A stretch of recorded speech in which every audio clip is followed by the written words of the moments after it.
میخواین آدمای سمی اطرافتون رو بشناسین، این ویدیو برای شماست. مجله روز ایرانی، تازگی و زندگی. آدمای سمی ممکن از هر جایی تو زندگی ما پیداشون بشه. توی مدرسه، خونه دوستامون و هر جا که چشم بچرخونیم. جاردن پیترسون روانشناس کانادایی میگه در همشکستن منطق نظام‌های معنایی تکاملی یافته‌ای که آدم‌ها در اونها زندگی کردن، قوای روانی فرد رو تضعیف میکنه. بدجنسی این آدمای سمی باعث میشه اونقدر درونشون پیچیده بشه که وقتی بدبختی دیگران رو میبینن خوشحال بشن. خباثت رو میشه تعریف کرد، اما تشخیص دادن آدمای سمی کار سختیه.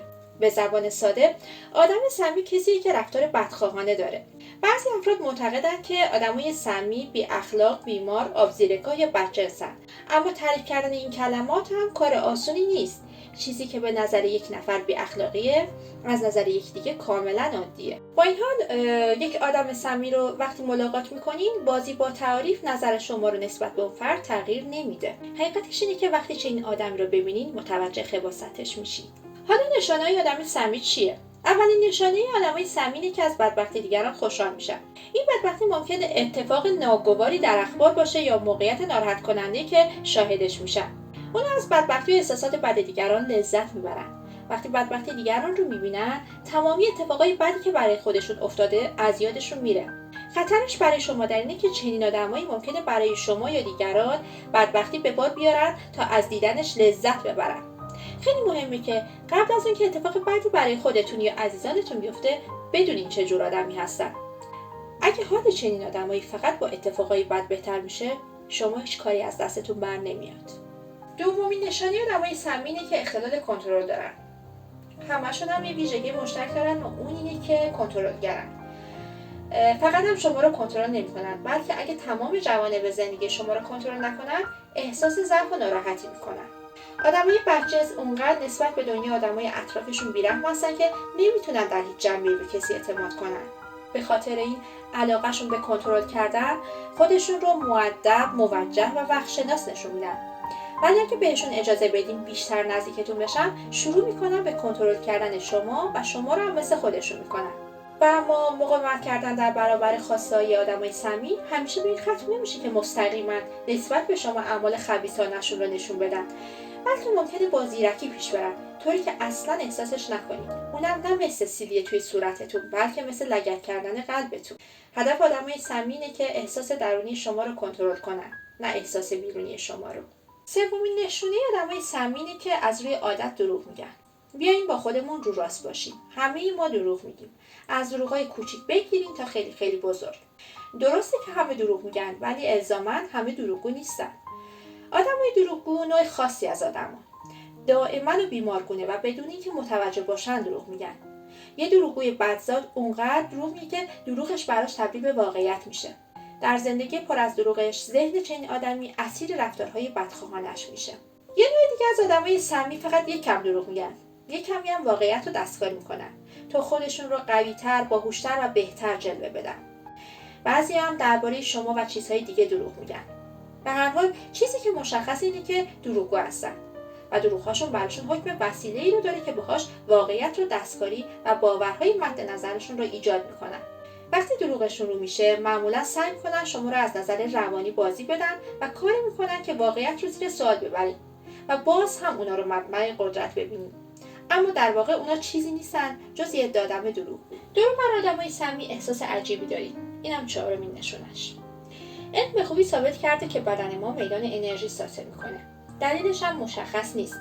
ممکنه نوعی سیستم دفاعی درونی باشه. همونطور که غذایی که میخوریم روی پوستمون اثرات خودش رو نشون میده، اگه آدم بدذاتی باشیم از میدان انرژیمون مشخص میشه. به همین خاطر وقتی دور بر آدمای سمی هستی، احساس بدی بهتون دست میده، حتی بدون اینکه کار بدی در حقتون کرده باشن. در واقع میدان انرژی شما میدان انرژی اونا رو تشخیص میده. نشونه آدمای سمی که نسبت بهشون احساس خوبی ندارین، ولی نمیتونین بگین چرا. و شاید حتی دیگران فکر کنن دیوونه شدین. کار درست اینه که شما احساستون رو با آدما نادیده نگیرید و به حس درونیتون اعتماد کنید.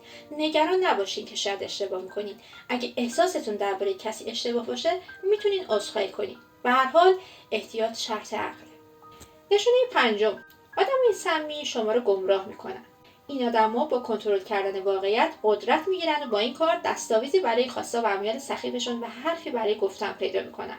در واقع شما رو گمراه میکنن تا نسبت به اونها، آدمای زندگیتون و خودتون طرز فکر خاصی داشته باشید. این گمراه کردن میتونه اشکال مختلفی داشته باشه، مثل حرف تو دهن کسی گذاشتن، دروغ گفتن، دستکاری کردن واقعیت یا ادغام کردن حقایق. با این اعمال آدمای سمی دنیایی رو برای خودشون میسازن و شما به سختی میتونین اون دنیا رو درک و باور کنین. و این یک راه تشخیص آدمای سمیه. اگه دیدین دیگران رو گمراه میکنن، فوراً رو برگردونین و راهتون رو کج کنین. ششمین نشانی آدمای سمی اینه که عذاب وجدان ندارن. حالا بیاید چیزایی که تا اینجا گفتیم رو مرور کنیم. این آدما کنترلگرن، دروغگو هستن، از بدبختی دیگران لذت میبرن و باعث میشن از درون احساس بدی داشته باشین. اما میدونیم بدتر از همه چیه؟ اینه که هیچ وقت بابت کاراشون متاسف نیستن. این آدما اصلا احساس پشیمونی ندارن.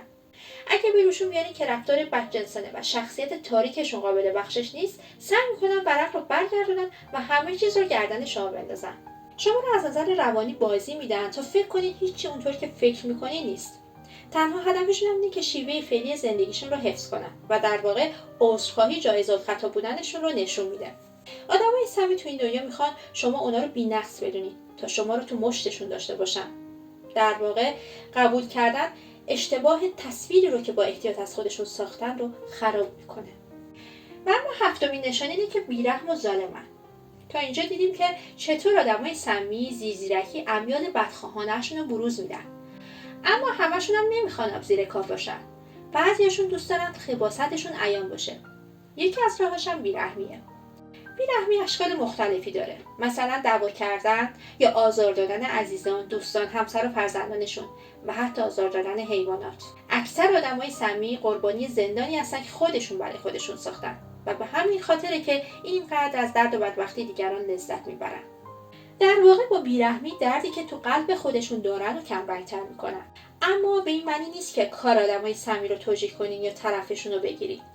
اگه با کسی هستین که احساساتش رو با بیرحمی بروز میده، یه راهی پیدا کنین و به محض اینکه تونستین ازشون فرار کنین. اینا ممکنه تو بیرحمی زیاده روی کنن و خسارت‌های جدی به شما بزنن. هشتمین نشونه اینه که حس مسئولیت پذیری ندارن. یک آدم سمی مسئولیت اخلاقی سرش نمیشه. اینجور آدم‌ها هر کاری دوست دارن میکنن و هیچ وقت در قبال دردی که برای دیگران به وجود آوردن احساس مسئولیت نمیکنن. اگه ببینن کوچکترین سرزنشی به سمتشون حواله شده، فوراً تقصیر رو گردن دیگری میندازن و هیچ وقت هم عذرخواهی نمیکنن. فکر میکنن عذرخواهی برای آدمای ضعیفه و بیشتر شما رو وادار میکنن که بابت اشتباهات اونا شما عذرخواهی کنید. آدمای سمی همیشه طلبکارن. و اما نشونه نهم و آخرین نشونه این آدما اینه که دوست و فامیل آدمای سمی بهتون هشدار میدن. یکی از اولین نشانه‌های این که فردی سمی هستش اینه که دوست و فامیلشون یه جورایی به شما هشدار میدن. ممکنه درباره دوست پسر یا دوست دختر سابقی حرف بزنن که از دست اون آدم فرار کرده. حتی ممکنه گاهی مشکلات روابط قبلی رو انکار کنن. این کار نشونه فاجعه قریب الوقوعه. این افراد دارن بهتون میگن یه جای کار میلنگه و شما باید یک کاریش بکنید. گاهی اوقات مستقیما بهتون میگن که اون آدم سالم نیست و به هر قیمتی که شده باید ازش دوری کنید.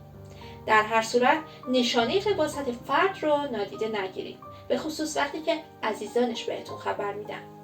شما هم اگه با آدم‌های سمی تو زندگیتون برخورد داشتین، حتما برامون بنویسید و بگین کدوم یک از نشونه‌ها رو توی اون آدم‌ها دیدین.